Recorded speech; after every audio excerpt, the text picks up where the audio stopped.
Mesdames, Messieurs, bonjour et bienvenue. Vous êtes sur Ziana TV, la chaîne au cœur des diasporas. L'entretien du jour avec une dame, Marie-Paul Babi, bonjour. Bonjour à vous. Merci d'avoir pris le temps d'être là aujourd'hui. Vous travaillez dans un cabinet d'avocats, vous donnez des cours de droit et vous préparez un doctorat. Pour quel thème? Le thème est sûr principalement, mais le thème dont on va évoquer aussi ici, la migration. Voilà, donc question de migration. Alors, aujourd'hui, la migration est un problème, notamment quand on voit ce qui se passe en Afrique. Quelle analyse faites-vous déjà sur toutes les questions migratoires aujourd'hui, quand on voit ce qu'on nous déverse dans l'actualité? Je suis triste. Je suis très très triste. De voir que en 2019, à cette date, il y a beaucoup, la jeunesse africaine préfère périr dans la mer que de rester sur son propre continent pour le développer. Je suis très triste de voir que la jeunesse africaine préfère venir ici, dormir dans des centres d'hébergement, être des sans-papiers que de rester sur son continent pour le développer. Je suis très triste de voir des femmes et des enfants servir de nourriture aux requins. Croyez-vous que sur le continent, il y a des gens qui partagent cette tristesse avec vous? En fait, certains oui, parce que je vois depuis 2017 quand même, puisque via CNN, l'affaire a explosé au grand jour, même si ça existait depuis...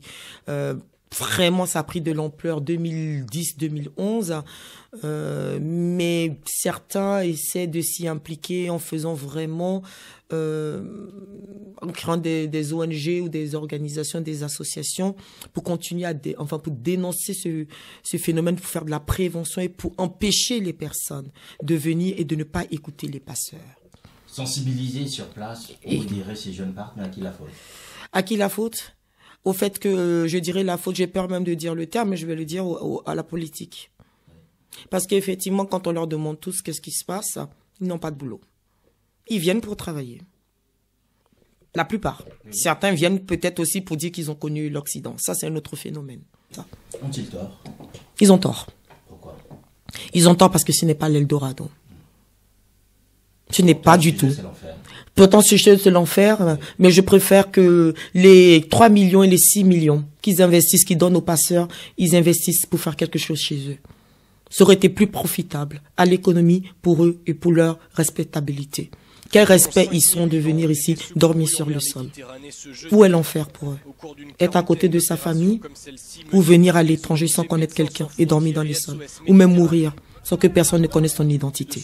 À ce moment-là, vous mettez-vous la liberté individuelle, choisir la vie qu'on veut mener. Mais écoutez, je suis tout à fait d'accord. Je suis tout à fait d'accord. D'ailleurs, c'est ce qui nous rétorquent la plupart du temps. La plupart disent, vous y êtes, pourquoi nous ne viendrez pas? Je leur réponds tout simplement, c'est que moi je suis venu avec un passeport légal. Et vous? Tout simplement. Par la mer sans doute, et pourtant ça n'empêche pas des réussites. Oui. Effectivement. Certains n'auraient pas la vie qu'ils ont ici s'ils étaient restés sur place. Ça dépend de quel concept. Qu'est-ce que vous appelez la réussite? La réussite, c'est de faire ce qu'on appelle communément ici un jossi. Non. Le ménage, c'est ça? Peut-être manger à sa faim. Peut-être aussi se vêtir, en faire un peu... Je suis d'accord avec vous, monsieur. Moi, je ne suis pas contre la migration. La migration ne date pas d'aujourd'hui. Elle existe depuis des siècles et des siècles. Même les Européens pour lesquels on vient ici, eux aussi ont immigré aux États-Unis. Voilà, tout le monde cherche. Tout le monde cherche ce moyen d'avoir une belle vie. Moi, je ne suis pas contre. Le seul problème, c'est que moi, quand quelqu'un avait un boulot, d'accord, parce qu'il y a différentes catégories de ces personnes, avait un travail, et qu'il a cette obsession de venir en Europe, qui laisse son travail, qui prend toutes ses économies. Je parle de 6 millions, mon CFA bien sûr. Voilà, qui prend toutes ses économies. 1500 fois 3 à peu près, 1500 fois 6 à peu près, voilà, 6 000 euros, 7 000 euros, qui donne à un passeur, qui le fait prendre un bus pour le jeter maintenant dans un désert. Il est racketté, il est violé, il est torturé. On le met sur une embarcation, vraiment ils sont 120 alors que ça ne peut que contenir 20 personnes. Donc tu sais pas si tu vas vivre ou tu vas mourir. Bon, tout le monde se réfère à Dieu quand c'est comme ça. Bon, tu arrives aux côtes, des gens vous montrent clairement qu'ils n'ont pas besoin de vous. Et tout ça pour finir où?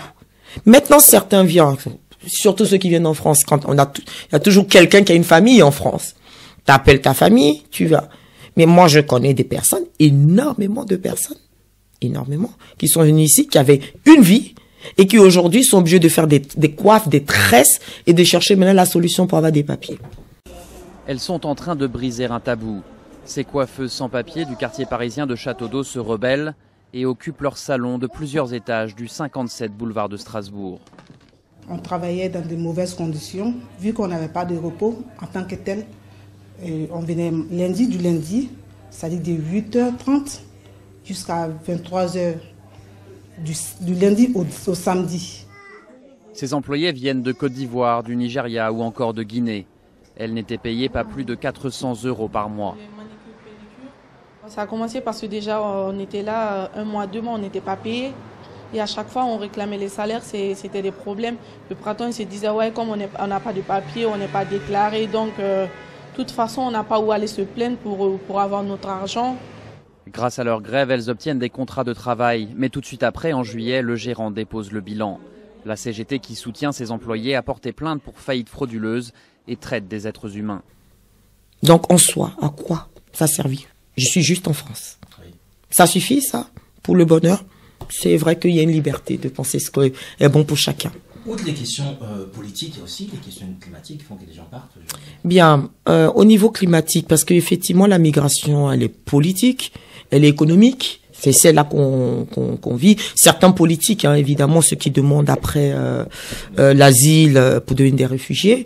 Et elle est climatique. Bien. Alors, je sais que selon les prévisions, il y aura une migration climatique dans les 50 années à venir, hein, à peu près. Mais pour aujourd'hui, ce dont on parle, ce phénomène actuel de migration, il est plutôt économique. Il n'est pas encore climatique. Du moins, pas encore officiellement. Une nuit comme ça, j'ai senti des vagues qui frappaient. Et là, j'ai eu seulement le temps d'évacuer ma petite famille. Et puis bon, je n'ai eu que les yeux pour constater le dégât.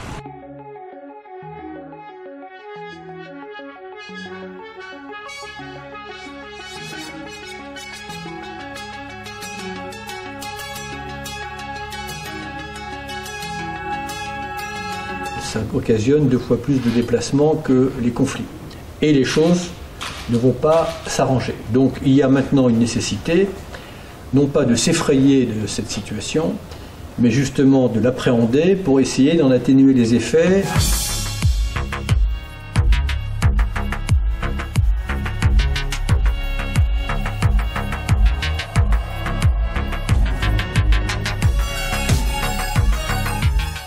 Repartir sur le continent Marie-Paul Gavly. Oui. Quand on parle de ces jeunes, l'Afrique se vide. On voit, je dirais, ces forces, hommes et femmes, puisque ça n'est pas femmes, ce phénomène. Hein. Ah si. Ah oui, regardez un peu un bateau de migrants, il y a mais énormément de femmes. Oui, mais femmes et enfants. Femmes et enfants, mais oui. Oui, ça n'est pas une personne. Oui. Tout le monde veut venir. Pourquoi il n'y a pas autant d'indignation sur le continent que ce que nous avions ici? Écoutez, moi quand je discute avec les personnes, 2, 3 personnes qui souvent ont le don de m'irriter, mais lorsque vous rentrez dans un combat, vous rencontrez toutes sortes de personnes. On connaît quelqu'un qui a fait 6 fois la Libye. 6. Il part, en tout ce qu'on dit actuellement, 6 fois. Il part, on le torture, on paye la rançon, il repart. Enfin, vous voyez un peu le phénomène. Parce qu'il dit, il est obsédé, il faut qu'il réussisse. Pourquoi? Parce que quand il rentre, ses amis, et même certains membres de sa famille disent, mais d'autres y arrivent, pourquoi pas de toi? Vous savez pourquoi ils ne s'indignent pas? Parce que même beaucoup de personnes sont persuadées que l'Eldorado est ici. Donc pour eux, s'ils sont partis tenter leur chance, ça n'a pas marché. Donc, ce qui peut faire en sorte que les politiques puissent se laver les mains, puisqu'ils disent, mais voilà. Si voilà, mais est-ce que c'est pas le rôle, mais s'indigner, certains s'indignent. La preuve, moi, je m'indigne. Oui, mais je suis, mais je suis d'accord, parce que moi, je suis désolé, la vie que je mène ici, quand je vais en Côte d'Ivoire, quand je vois le train de vie de certains, ils ont un train de vie, mais largement meilleur au moins. Mais largement. Les maisons qu'ils ont là-bas, je ne peux jamais me permettre ça dans Paris. Je ne peux jamais me permettre ça dans Paris. Mais jamais. Alors, je dis bien, il y a différentes catégories de personnes. On ne s'indigne pas parce que beaucoup disent, mais on les a avertis. On les a prévenus de la situation. Mais ils ne veulent pas comprendre. Est-ce que c'est un manque d'éducation? Est-ce que c'est le fait d'être borné? Est-ce que c'est le fait de je veux quand même réussir parce que les autres y sont? Il y a tous ces facteurs-là qui rentrent en compte. Donc, devant les différences locales, Marie-Claude Labi, on peut comprendre ce que les Italiens, les Français, tous les autres, se disent, écoutez, nous, arrivés, sans doute, mais on va vous enfermer dans tel ou tel endroit, comme ça, au moins. Qui a le droit d'enfermer un être humain parce qu'il est venu chercher, peu importe les raisons, de traiter un être humain dans les conditions dans lesquelles ils sont traités? Personne. Personne. Alors, bien sûr, la migration, puisque, je le répète, il n'y a pas un droit international de la migration de façon classique comme il y a les autres droits, parce que c'est laisser, on laisse le principe de la souveraineté d'un pays de décider, de bloquer ses frontières, de ne pas accepter certaines personnes selon un certain critère, mais ça n'empêche qu'il y a encore des principes comme les droits de l'homme, des principes humanitaires qui existent. Voilà un peu le problème. C'est tout. Ces personnes sont déjà là. Est-ce que, humainement, vous voyez des gens qui tournent depuis 3 jours dans des bateaux, personne ne veut les recevoir. Il y a des bébés, il y a tout. Vous voyez des gens qui sont en train de se noyer. Parce que vous protégez vous allez les laisser mourir. Moi, je suis désolé. Je suis persuadé que si c'était d'autres peuples, il n'y aurait pas eu le même traitement. Alors, il faut savoir qu'aujourd'hui, il y a quand même un renvoi d'ascenseur, je dirais, en termes de responsabilité entre les pays d'origine et les pays d'accueil. Certains se disent, mais voilà, c'est aux pays d'origine de faire tout le travail pour garder leurs hommes sur place. Les pays d'accueil disent, écoutez, nous, on ne peut pas tout accueillir, donc à ce moment-là, débrouillez-vous. Et c'est peut-être pour ça qu'on assiste, en fait, je dirais, à ces spectacles macabres dans la Méditerranée.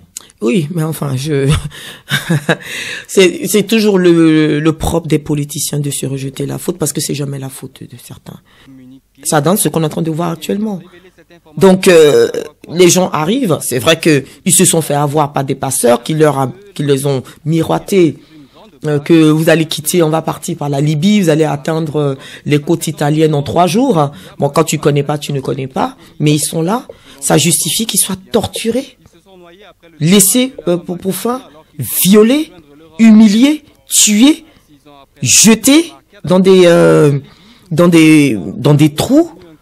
Pour certains, qui ont survécu, qui témoignent, ce n'est pas moi qui le dis, ouverts pour prendre des organes.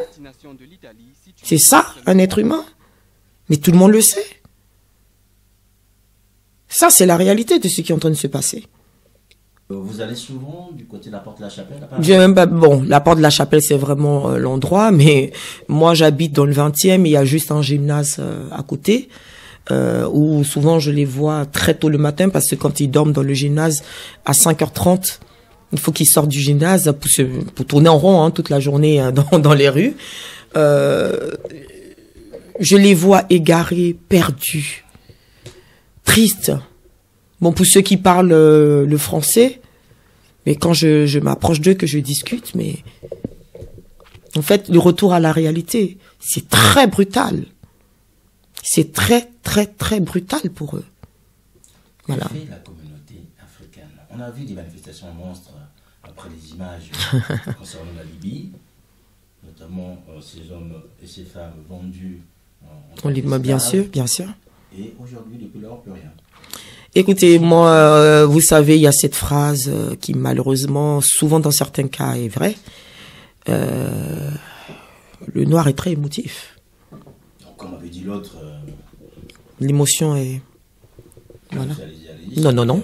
Je préfère éviter ce terme. Bien. Il est certain que moi également, le fait que j'ai décidé de continuer après, ça a été cette vente, parce que moi j'avais quelqu'un que je connaissais, un Camerounais, qui avait déjà dénoncé ça depuis 2012 et que personne n'écoutait, qui avait pris le risque d'aller dans le désert libyen pour filmer, et c'est d'ailleurs lui qui a envoyé cette vidéo à CNN. C'est lui qui l'a envoyé à CNN pour dire, regardez, il se passe des choses, mais incroyables. Donc, de voir un être humain de nos jours bradé pour 300 €, même pas le prix d'un portable, ça coûte même pas, c'est même pas le prix d'un iPhone, et qui devient esclave. Ben, écoutez, tout le monde sait un sujet, il y a eu une marche, il y a eu 2 marches, mais je savais que le vrai combat serait après, que ça ne tiendrait même pas 2 mois. Et qu'est-ce qu'il y a comme initiative aujourd'hui pour continuer ce combat? Bien, écoutez, beaucoup de sensibilisation.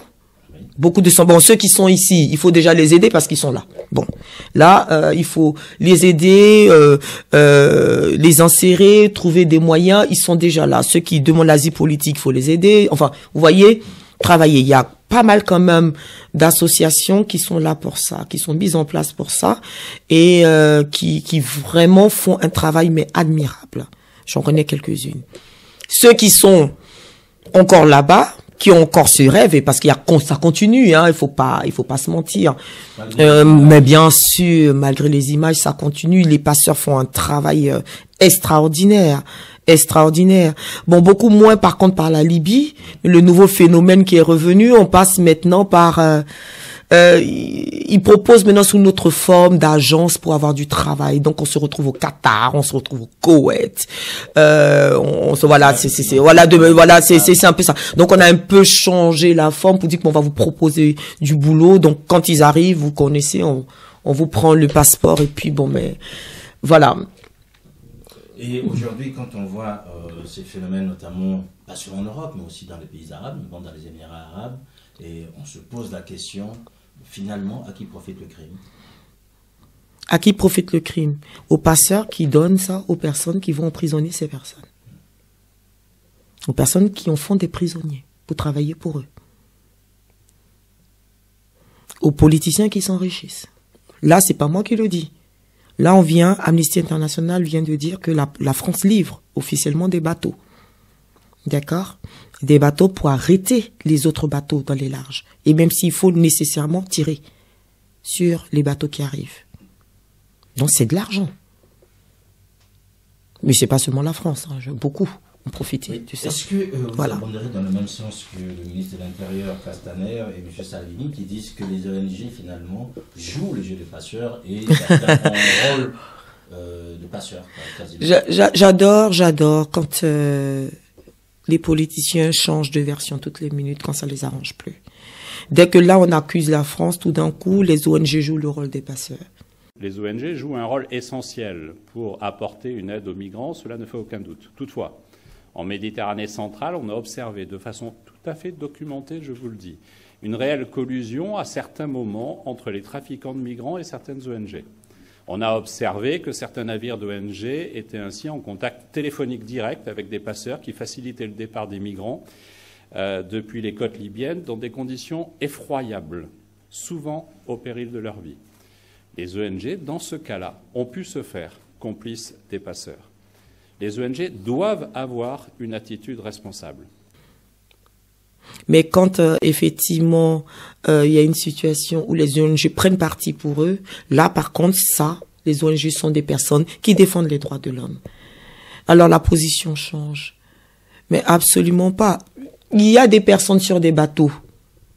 Il y a des personnes qui sont là. On les a déjà mis sur les bateaux.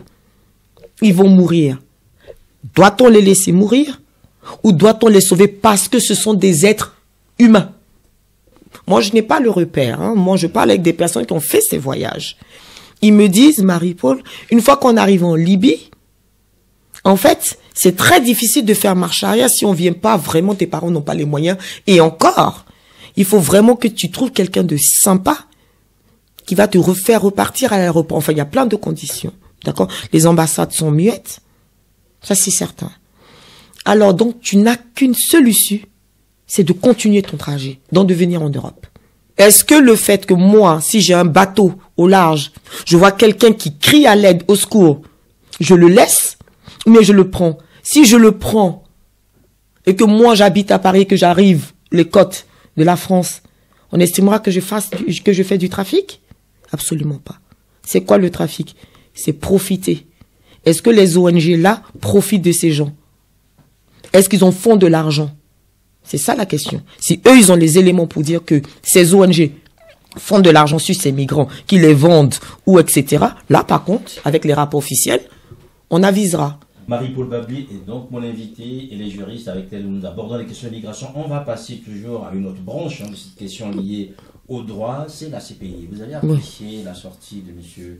Gbagbo et Blé Goudé, et à la suite de ce procès, il y a maintenant le procès de la CPI.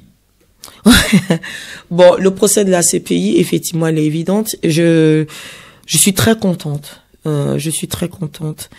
Lorsqu'on parle comme ça, tout de suite, on est tagué de pro-Gbagbo, voilà. Mais je suis très contente parce que, pour une juriste comme moi et qui a étudié les droits internationaux, ce procès a mis en évidence que vraiment, lorsque la politique rentre dans une cour pénale internationale, vraiment la justice part par la fenêtre. Et là, j'ai vraiment vu ce que c'était que la politique qui prend le pas sur la justice. Parce que si la justice avait été vraiment appliquée selon toutes les règles internationales fondées sur un traité fondateur de la CPI, je peux vous dire que ce procès n'aurait pas duré 8 ans comme ça. Une perte de temps, une longue procédure humiliante pour des personnes, et qui finalement a abouti à ce qui était évident dès le départ, même si beaucoup ne voulaient pas le voir. Eh bien, il n'y avait pas de charge contre ces 2 personnes. Donc évidemment, ils ont été libérés sous conditionnel. Donc c'est la première fois que nous voyons de façon officielle des personnes acquittées, mais qui demeurent sous liberté conditionnelle. On fait quoi de la CPI finalement? Qu'est-ce qu'on fait de la CPI? Ben écoutez, je vous raconte. Bon, je pense que vous avez lu. La CPI, du moins, sa procureure avait décidé d'enquêter sur certains méfaits qui s'étaient passés en Afghanistan ou aussi avec les Israéliens. Et tout de suite, M. Bolton, le secrétaire des Affaires étrangères américain, avait répliqué très durement, en lui rappelant que ce sont eux qui étaient les principaux financiers de cette institution. Et que si jamais il se permettait de faire une enquête sur les États-Unis, il a fermé. Il a fermé tout de suite cette institution. Par conséquent, ils ont bloqué l'accès au visa de Mme Bensouda. Ils lui ont fait une démonstration de force. Elle là, tout de suite, qu'est-ce qu'elle a fait? Elle a retiré son intention d'enquêter sur ce sujet. Alors, que peut-on dire d'une cour qui est capable de condamner, de laisser traîner une procédure sur des Africains et qui n'est pas capable de répliquer lorsque les États-Unis ne font que lui rappeler que ce sont ces financiers qui décident? Ce n'est plus une cour. Ce n'est plus une cour, et je pense que ce serait une cour de récréation pour les dictateurs africains, puisque ceux-là, ils peuvent en même temps massacrer leur peuple, ils n'ont personne sur le plan international pour les interpeller, puisque cette cour a quand même jusqu'à maintenant jugé que les Africains, mais on se rend aussi compte que le procès qui est fait à la CPI par certains États africains qui ne sont pas les plus, je dirais, libres, démocratiques, c'est souvent liberticide, pose quand même des questions en se disant, est-ce qu'on n'a pas besoin que cette cour reste ne fût-ce que dans un coin pour dissuader ceux qui sont souvent appris très facilement sur la gâchette? La question que vous posez, lorsque la CPI a été créée, bien sûr, ça date pas d'aujourd'hui, hein, c'est depuis 1872, on espérait créer, parce qu'elle avait un effet, effectivement, de montrer que de dissuasif, de montrer qu'effectivement, si vous violez les principes, effectivement, de crimes de guerre, de crimes de génocide, et tout ça, si vous ne respectez pas ces principes, vous étiez passible d'un emprisonnement et d'un jugement devant une cour internationale, avec des règles, d'accord, déterminées par tous. Donc, ça criait et ça suscitait de la joie. Ça suscitait de la joie.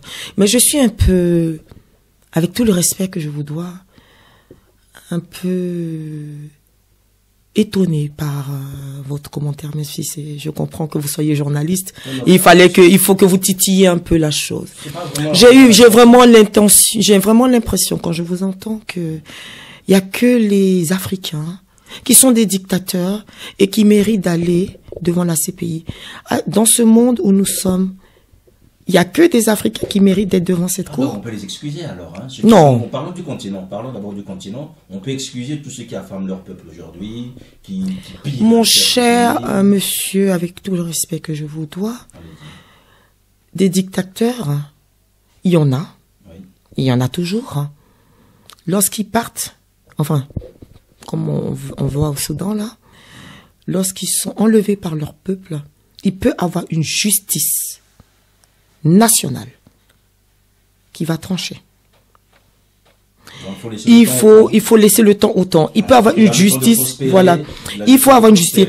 Pourquoi faut-il que une cour, d'accord, il y a que souvent dans une guerre, excusez-moi, comme il y a eu le camp en Côte d'Ivoire, qu'il y ait une personne, souvent le vainqueur, qui envoie l'autre devant ses cours et qui le tague de telle ou telle chose. D'accord? Pourquoi c'est en Europe qu'il faudra juger ces personnes? Alors que les Américains estiment que eux, we trust in our justice because our justice is the best of the world. Notre justice est la meilleure. Il ne peut pas avoir de justice en Afrique. Et on a fait comment cette justice-là? Il y aura des juristes comme Marie-Paul Babli et plein d'autres. Pour le futur alors, hein, pas pour un futur très très proche, non, absolument pas. Absolument pas. Est-ce que vous êtes persuadé que le fait de prendre un dictateur, de l'emmener à la CPI, de l'envoyer à la CPI, ça va résoudre le problème de l'Afrique? Autant le laisser là. Hein? Autant le laisser là. Alors. Mais ça n'a rien à voir. Ne confondez pas la justice et la politique. Si on n'est pas satisfait d'un président pour diverses raisons et que le peuple se révolte ou pour diverses raisons, on le fait partir, on peut le juger. Il n'y a pas de problème. Ma seule question est, même si on l'emmène à la CPI, il faut quand même que la CPI respecte les règles qu'elle sait arroger. Il y a des juges qui ont prêté serment. Il y a des avocats qui ont prêté serment d'appliquer la loi. Mais lorsque la loi est faite par ceux qui estiment que celui-là, il faut le condamner et celui-là, il faut le laisser, alors là, il n'y a plus de justice. Si vous voulez que les gens aillent devant la CPI, qu'on en fasse une institution impartiale qui jugera et qui tranchera pour tout le monde. Mais si on a fait une justice partiale qui prend position, là, par contre, j'estime que non. Dans ce cas, on est tous à égalité. Autant les dictateurs restent dans certains pays occidentaux, autant les nôtres vont rester et tout le monde va se regarder. Très bien, donc dictateur du pays, mais écoutez, vous avez peut-être de beaux jours. Non, je ne crois pas, non. C'est pas ce que je suis en train de dire. Ne mélangez pas mes propos. Moi, je suis pour. Oui. Et je me bats pour avoir une Afrique conquérante. Avec les politiciens qu'elle mérite. Qu'elle mérite. En respectant les institutions qu'elle s'est données et qu'elle s'est fixées. Voilà. Celui qui déroge à ça doit être signé. Je vous rappelle juste qu'il y a du côté de l'Union africaine énormément de textes, de chartes sur la démocratie, sur tout ce que vous voulez. Dites-moi, qui est-ce qui déjà a eu recours, je dirais, à ces textes et à qui on a besoin de dire, ok, c'est vous finalement. On a vu ce qui s'est passé par exemple en RDC il y a quelques jours ou il y a quelques mois entre M. Fayoulou et M. Tshisekedi. Ils arrivent du côté, alors qu'il y a quand même une charte. C'est quand même assez surprenant. À qui, je dirais, à quel sens se vouer quand on est dans une telle situation? Je voulais répéter, je pense que je vais répéter mon propos qui élabore tout ce que je suis en train de vous dire. Lorsque la politique prend le pas sur la justice s'enfuit par la fenêtre. Tout ce que vous êtes en train de dire... Sachant que souvent, dans ces pays, enfin quasiment dans tous les pays, même dans nos pays, ce sont les politiques qui nomment les hommes de justice. Justement, enfin je veux dire les juges, pas les avocats. Voilà, les juges. Donc à partir de là, lorsqu'il n'y a plus d'impartialité, qui sont les principes d'un procès, entre autres procédures, mais le truc, toute la procédure sera faussée. C'est aussi simple. Les chartes, vous savez, je peux être avec vous aujourd'hui, pour une juriste comme moi, on peut avoir fait un contrat tous les deux, avec de bonnes intentions à l'origine, signé, et après, lorsque cela ne nous arrange pas, pour des raisons politiques, décider que ça restera que des tests. La plupart du temps, c'est ce qui se passe. C'est juste pour se faire bonne conscience. C'est tout. Voilà, nous allons aussi nous faire bonne conscience avec vous et pour aborder un thème aussi qui vous est cher, c'est l'entrepreneuriat féminin. Oui. Alors l'entrepreneuriat féminin aujourd'hui, c'est quasiment un serpent de mer. Hein. Toutes les sauces, avec les questions de genre, on en a un peu partout, on se pose la question qu'est-ce qu'il y a de nouveau, mais jusqu'à maintenant, on n'a pas encore de grandes femmes qui gèrent des industries, que ce soit sur le continent. Ah, je suis pas d'accord avec vous. Ah, ben, écoutez, alors, je ne suis pas d'accord avec vous. Au contraire, écoutez, je ne suis pas d'accord avec vous. Je vous donnerai l'exemple du Rwanda qui m'a été suggéré tout à l'heure. Au niveau du Rwanda, les femmes maintenant occupent des postes stratégiques.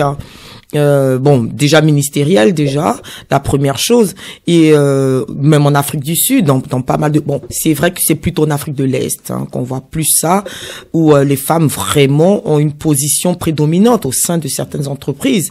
Donc ça commence.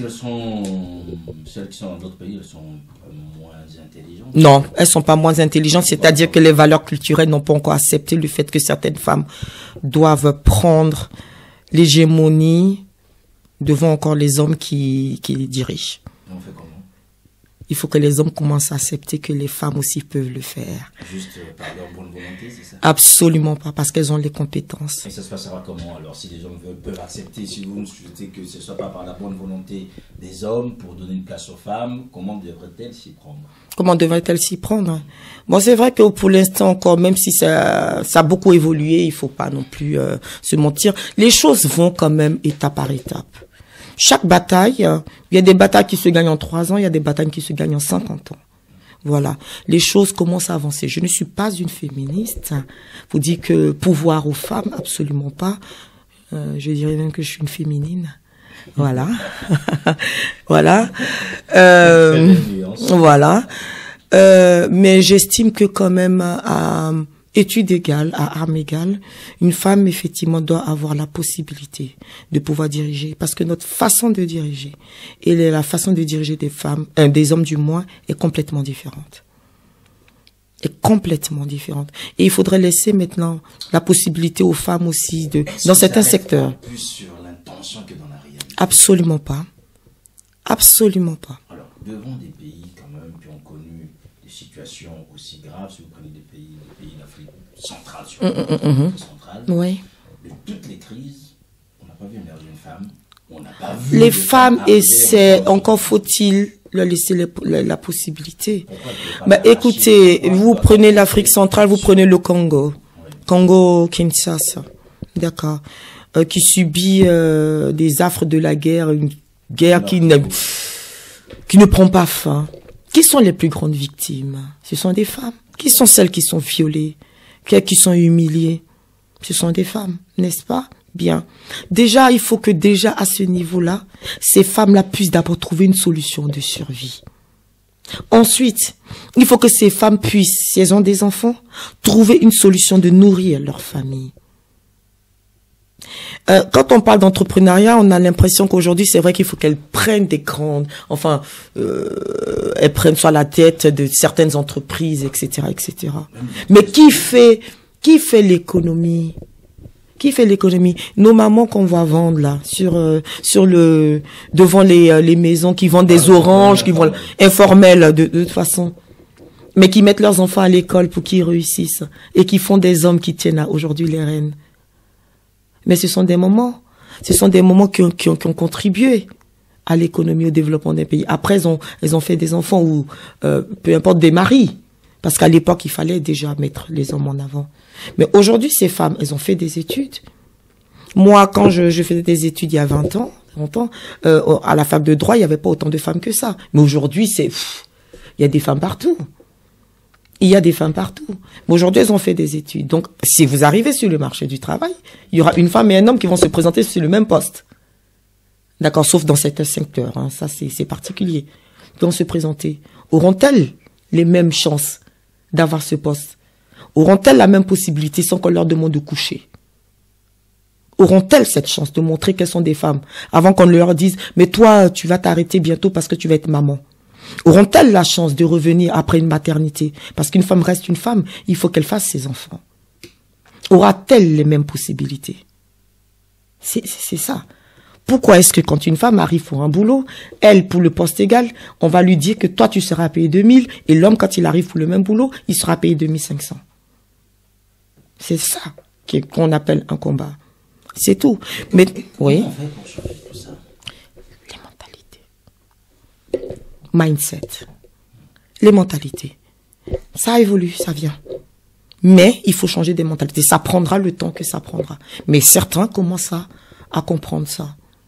Et ça va le faire. Moi, je ne suis pas désespérée. Il y a encore, même moi ici présente devant vous, j'ai postulé à des postes où on m'a dit, si tu couches pas, tu l'auras pas. Encore. Si tu couches pas, tu l'auras pas. Donc, ça continue. Il y a des femmes qui le font aussi, hein, entre parenthèses. Qui avancent bien. Après, chacune a sa moralité. Voilà. Mais, il y a encore ces combats à livrer. Voilà, ça prendra le temps que ça prendra. Alors, des combats à livrer, dans le cinéma, il y a eu, du côté de la FESPACO, il y a pas du FESPACO, pardon, il y a pas longtemps, aussi l'équivalent du MeToo qu'on a pu voir en Europe et aux États-Unis, en Afrique, par rapport aux actrices, en fait, qui ne peuvent pas avancer ou avoir des rôles importants dans le cinéma africain, sans pour autant qu'elle ait donné leur faveur, notamment aux réalisateurs. Ça fait partie du jeu, ça fait partie du jeu depuis très longtemps, ça existait depuis longtemps, mais c'était pas dénoncé. Ce n'était pas dénoncé. C'est comme le harcèlement aujourd'hui. Le harcèlement n'est pas un sujet d'actualité. Ça existait, seulement c'est qu'on n'en parlait pas. Il était tabou. Et puis, écoutez, monsieur, honnêtement, vous avez un réalisateur de la trempe, le premier nom qui me vient en tête, comme ça, Spielberg. Connu dans le monde entier, partout. Vous venez pour un rôle. Spielberg vous demande de coucher ou vous force à coucher. Honnêtement, combien de personnes vous croirez? C'est ce que la victime se dit. Combien croiraient que voilà ce qui s'est passé, Spielberg m'a violé ou etc. etc. Ou m'a forcé à avoir mes faveurs, à obtenir mes faveurs. Donc c'était interne. On en parlait comme ça. Mais il y a un moment où il y en a une, ça a toujours été le phénomène de tout ce qui se passe, de tout combat. Il y a toujours une ou deux ou trois qui ont le courage de dire enough is enough, ça suffit. Et elle dénonce, avec les conséquences que cela peut avoir, d'être cru ou de ne pas être cru. Parce que tu peux être mangé et humilié, même en étant victime. C'est pour ça que certaines restent sur la réserve et préfèrent ne pas en parler. Mais certaines dénoncent. Et une fois que c'est dénoncé, d'autres ont le courage de dire « Ah, c'est vrai que j'ai subi. Ah, c'est vrai que j'ai subi. » Et vous voyez des personnes qui viennent, mais en 1980, c'était comme ça. Et vous vous rendez compte que ce phénomène, n'était pas récent. Sur le continent africain, certains ont semblé découvrir ça, puisque ça a été officialisé, notamment, cette dénonciation a été officialisée. Et il y a d'autres qui évoquent aussi le poids des traditions, notamment dans les rapports hommes-femmes. Il y a les traditions qui ont aussi leur place. Aujourd'hui, qu'est-ce qu'on en fait, parce que quand vous la tradition, c'est de coucher? Non, pour avoir un poste? De coucher, mais le droit de cuissage a été aboli depuis longtemps. Des traditions qui consistent, par exemple, pour les femmes, par rapport au mariage, par rapport à certaines réalités sociales, qui font qu'on a du mal à avancer parce qu'il y a le poids de nos traditions qui est aussi là. Je suis d'accord avec vous. Qui ne libère pas toujours la langue telle que on peut le voir. Parce que tu es mal perçu. Que là-bas. Tu es mal perçu. Mais en Europe, le phénomène existait. Le MeToo aux États-Unis date c'est 2018, c'était l'an dernier. Oui. Voilà, c'était l'an dernier. Donc, pour vous dire que ce n'est pas quelque chose de récent. Pour libérer une parole, mais vous prenez toutes les personnes victimes d'harcèlement, sexuel ou moral, vous êtes détruite déjà moralement. Vous êtes déjà détruite moralement. C'est psychologique. Après, la force de dire, si je vais, qu'on va me juger, qui me croira? Entre-temps, si vous l'avez confié à votre maman ou à quelqu'un de votre famille qui préfère effectivement vous dire, mais ça c'est même pas culturel, même ici, il préfère vous dire, écoute, essaie d'oublier ça, n'en parle pas. N'en parle pas. Lâche l'affaire parce que tu as tellement peu de chances de gagner, lâche l'affaire.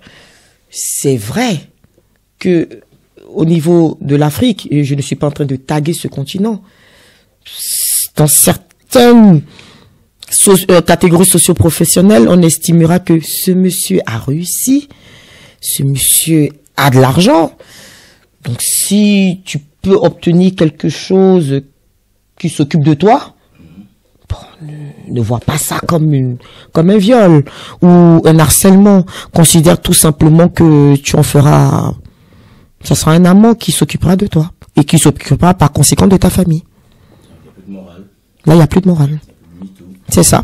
Et là, c'est-à-dire qu'on était consentant. Là, on était consentant. C'est pour ça que dans ce harcèlement, il faut voir celles qui ont accepté parce qu'il fallait qu'elles avancent. Donc, ils ne peuvent pas revenir 20 ans après pour dire que voilà. Le matériel peut amener à normaliser quelque chose qui en soit réprimé. Pour certaines, pas pour toutes. Pour certaines. Moi, je connais des personnes, des filles, comme vous l'avez dit tout à l'heure, qui ont couché. Elles sont bien, elles sont tranquilles. Elles ont avancé, elles ont eu le poste qu'elles voulaient. Parce qu'elles ont dit que la fin justifie les moyens. Il y a d'autres qui ont estimé que non. Chacun a sa conscience devant son miroir. Le combat féminin sur le continent est-il gagné ou perdu? Non. Il n'est pas gagné. Il n'est pas perdu. Il en voie d'évolution. Il y a encore beaucoup à changer. Qu'est-ce que les réseaux sociaux peuvent faire? Les réseaux sociaux ont une tendance, autant j'ai été très emballée pour les réseaux sociaux au départ, bon, parce que c'est un moyen de communication virale. C'est vrai qu'une information qui est apparue à 13h, à 13h05, tout le monde l'a eu, et puis ça peut prendre de l'ampleur. Donc ça a du positif comme du négatif, hein, comme dans toutes choses qu'on utilise, même y compris même vous les journalistes. Ça dépend de dans quel sens on peut utiliser une interview. Voilà. Donc, il y a du positif ou du négatif, mais seulement c'est que s'en servir pour en faire une cause qu'on défend, ça peut être intéressant, sauf si effectivement certaines personnes peuvent l'interpréter selon son éducation, selon sa compréhension des choses. Moi, si je viens et que j'estime que, par exemple, je parle à certaines femmes de dire, il faut pas accepter de te faire taper par ton mec. Il y en a certaines qui vont me répondre, mais toi, tu es qui, toi, pour nous parler comme ça? Tu te prends pour qui? Et tout. Et d'ailleurs, t'es marié, toi, pour nous parler comme ça? Qu'est-ce que tu en sais? D'accord? Alors que moi, au départ, je me disais, je défendais des femmes. Et c'est à elle de me rétorquer, mais mêle-toi de ce qui te regarde. Mais tout ça, ça fait partie du combat. Tout ça, ça fait partie du combat. Tant qu'il y en a une, si vous battez pour une cause, vous gagnez une, ou deux, ou trois personnes, vous avez fait ce que vous devez faire. Voilà. Nous aussi, nous avons fait ce que nous devons faire. Nous vous recevons aujourd'hui Marie-Paul Babli et nous arrivons quasiment à la fin de cet entretien. Votre actualité dans les prochains jours, qu'est-ce que vous avez? Je sais que vous animez des conférences. Oui. Pour vous entendre quelque part d'ici là. D'accord, très bien. Le 11 mai, je dois aller à Liège, hein, à l'université de Liège, pour toujours dénoncer en fait sur la CPI. C'est la CPI également, cette liberté conditionnelle, parce que pour moi, ce combat s'arrêtera lorsqu'ils auront acquitté totalement, ou la CPI soit poursuit, fait un appel ou pas, mais ils peuvent pas continuer à rester dans des hôtels indéfiniment. Il faut trouver une solution. Soit on est libre, soit on ne l'est pas. Voilà, aussi simple. Également, je vais m'attaquer très bientôt à quelque chose d'assez risqué, je dirais, parce que pour l'instant, quand on a un public qui est acquis à sa cause, c'est plus facile. Je vais rentrer un peu en banlieue, dans le 93 à Pierrefitte, pour parler aux femmes, pour parler à notre jeunesse, des possibilités de l'entrepreneuriat. Ça sera pas du tout évident, mais c'est un défi que je souhaite relever. Et également, je vais continuer effectivement tout ce que je fais sur la migration, y compris maintenant beaucoup m'orienter vers l'accès à l'emploi pour les personnes qui sont étrangers et les migrants également. Voilà pour l'instant mon actualité sur les 2-3 mois. Donc une actualité chargée comme d'habitude. C'est ça, sans compter qu'il faut continuer quand même à enseigner, à rester au cabinet, mais vous savez, lorsqu'on atteint un certain âge, on ne sait pas toujours ce qu'on veut, mais on sait ce qu'on ne veut plus. Et je ne veux plus qu'on parle de l'Afrique comme ça a été pendant toute mon enfance. Voilà la cause de mon combat. Qu'est-ce qui vous accompagne dans ce combat? Qu'est-ce qui vous accompagne dans ce combat? Qui ou qu'est-ce qui? Ça dépend les deux.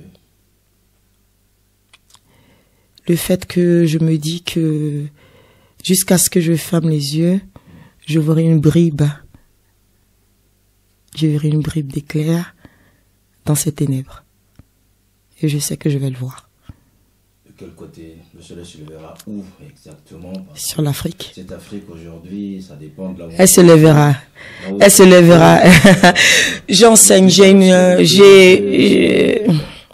c'est vrai que c'est très ténébreux, c'est très ténébreux. Le monde, vous savez, le monde vacille vite. Hein. Moi, j'étais petite, j'ai encore l'image de lorsqu'on cassait le mur de Berlin, ça durait quoi, 61, 89, 20, 25 ans. Donc les gens ont pensé ça n'est vrai pas. Voilà, ça s'est cassé. On a vu la chute du mur de Berlin. On a vu la transformation comme ça du monde qui est encore en train de se réorganiser avec les pays de l'OTAN, avec la Russie qui revient en puissance, avec la Chine qui est arrivée, alors que la Chine, sous 30 ans, avait complètement disparu, avait fait sa politique agricole, et là, quand elle a explosé. Donc, je veux dire par là que pourquoi est-ce que j'ai de l'espoir? Parce que j'enseigne. Et quand vous parlez à la jeunesse, lorsque vous leur transmettez le savoir, lorsque vous leur transmettez vos erreurs, lorsque vous leur transmettez votre espoir, souvent le courage saute une génération, mais la génération d'après récupère ce courage. Eux, ils continueront. Et quand je les entends parler, je sais que ça va aller. J'en suis persuadée. Oui, indéfiniment, je le dis.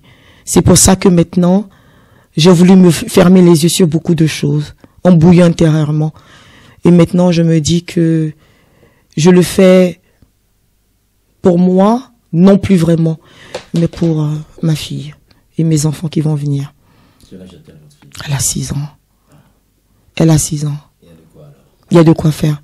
Parce qu'au moins, quand elle arrivera dans la vingtaine, elle subira pas les humiliations que sa mère a subies. Merci. C'est moi qui vous remercie. Voilà, mesdames et messieurs, vous avez suivi donc cet entretien avec Marie-Paul Bably, juriste, conférencière, spécialiste de droit des migrants. Elle fait énormément de choses. Vous pouvez la googliser, puisque nous avons des outils modernes. C'est ça. Vous la trouverez. Et si vous êtes à Liège d'ici le 11 mai, mais n'hésitez pas à aller à l'université de Liège, vous la verrez. Nous parler de la CPI, qui est sa bête noire. Non, c'est pas ma bête noire, parce que j'ai voulu y travailler. J'ai voulu y travailler. C'est une frustration quelque part. Non, absolument pas. Mais j'ai été très contente. Vous savez que lorsqu'on m'a refusé, j'en ai fait un deuil. Oui. Et plus tard, j'ai compris que ça m'avait sauvé. Vous vouliez être la place de Fatou Bensouda? Je voulais travailler comme substitut du procureur, effectivement. Mais c'est pas pour cette cause, parce que, en fait, pour quelqu'un qui a étudié, vous savez, la théorie et la pratique, c'est un monde, hein. C'est un monde. Quand vous étudiez le droit, quand vous voyez toutes ces lois dont vous parlez, les chartes, même africaines, vous vous dites, mais c'est merveilleux, on fera quelque chose de merveilleux, puis je suis juriste, donc, je vais sauver le monde. Vous savez, c'est ça que vous croyez quand vous avez 20, 22 ans, 23 ans, 25 ans. Et quand vous rentrez dans la pratique, vous vous rendez compte que ça n'a rien à voir. Et là, vous déchantez. Parce que tout ce à quoi vous avez cru, ces thèses fondateurs qui vous ont donné le flambeau de vous battre, en fait, n'ont été faits que sur papier. Mais vous, on vous a inculqué ces valeurs, dont vous essayez au moins de les faire prévaloir dans certains paramètres de la vie. Voilà, les valeurs que nous avons inculquées à Alexis Passy, c'est de nous donner un peu plus de temps pour terminer, mesdames et messieurs. Merci de nous avoir suivis, merci à Marie-Paul Bably, merci à Alexis Passy qui a réalisé, merci à Sadio Kanté-Morel qui nous a mis en relation avec Marie-Paul Bably. Vous la connaissiez déjà, Sadio? Sadio, oui, sur Africa 24 et sur pas mal de choses, son combat sur le Congo, oui. Voilà, effectivement. Donc, elle n'est pas bien connue, voilà. Vous voyez qu'au niveau panafricain, elle a toute sa place et dans ce combat ici à Paris. Encore merci, portez-vous bien, le programme continue. Au revoir. Au revoir.